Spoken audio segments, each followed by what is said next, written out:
Howdy, aerospace engineers. I'm Karen with Thinkery. Welcome to Thinkery at Home. In today's team activity, we're going to be learning about and exploring flight.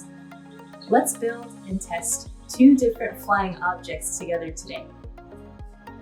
A paper airplane, classic, and a hoop glider. Now, if you want to build something that flies, you're going to have to learn about the four forces of flight: lift, weight, thrust, and drag. Let me show you what I mean using some examples. Lift is the upward force that keeps your flying object in the air. The shape, size, and angle of your wings create different amounts of lift. Can you imagine which of these two flyers has more lift, an airplane or a grackle? Well, we know the airplane is much bigger with much bigger wings, and those bigger wings are going to give that airplane more lift than a grackle. Weight is the downwards force that's the opposite of lift. We know that gravity wants to pull things down towards Earth's center, and the more weight your flyer has, the more lift you'll need to overcome gravity and stay off the ground. Can you imagine which of these two flyers has more weight, the airplane or the grackle? I bet you got this one right. The airplane has much more weight than the grackle does. A fun fact about birds is that their bones are often hollow, which means that they weigh less, which in turn helps birds fly more easily.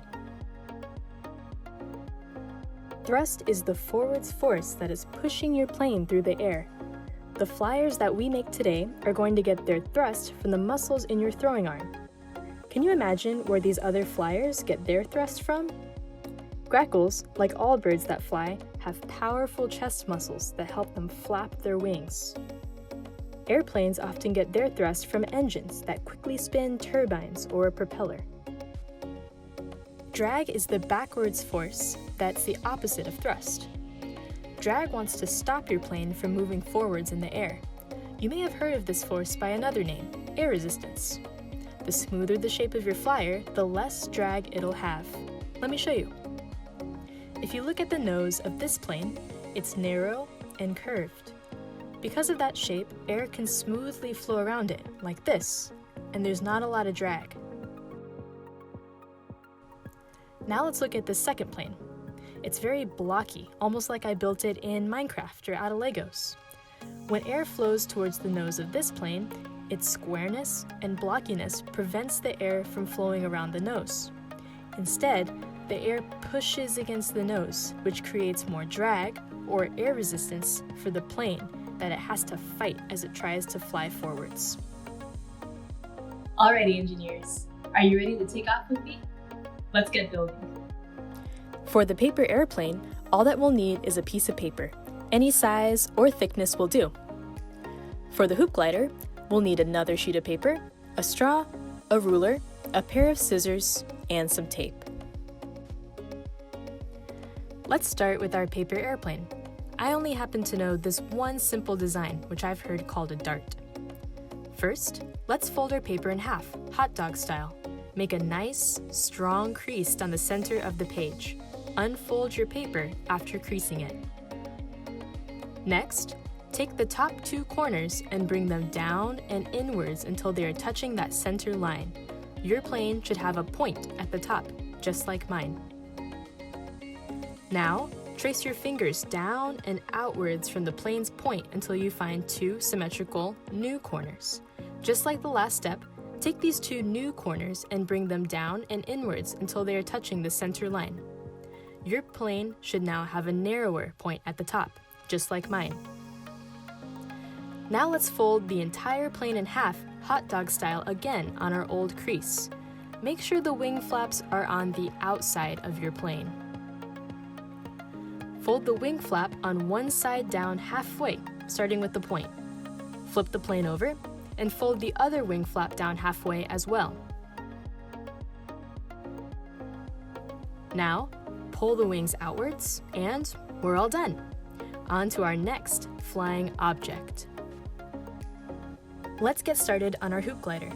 Remember, for this one, we'll need another piece of paper, tape, scissors, a ruler, and a straw. Our first step is going to be cutting one long strip of paper, about 1.5 inches wide by 11 inches long. If you're using printer paper or notebook paper, this is the length of the longest side of your paper. I'm measuring my paper with a ruler, but it's okay if you just want to estimate.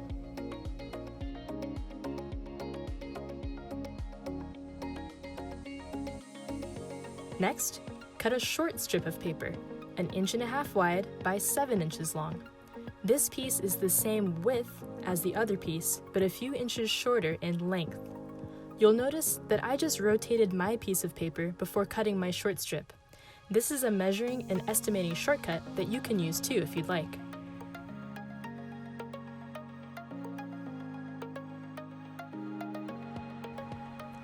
Bring the two short ends of the long piece of paper together and tape them to make a big hoop. Do the same thing with the shorter piece of paper to make a small hoop.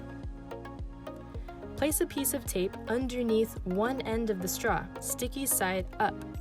Place that big hoop on top of this sticky piece of tape and then press down to hold it into place. Now, flip the straw around. Place another small piece of tape underneath the other end of the straw, sticky side up.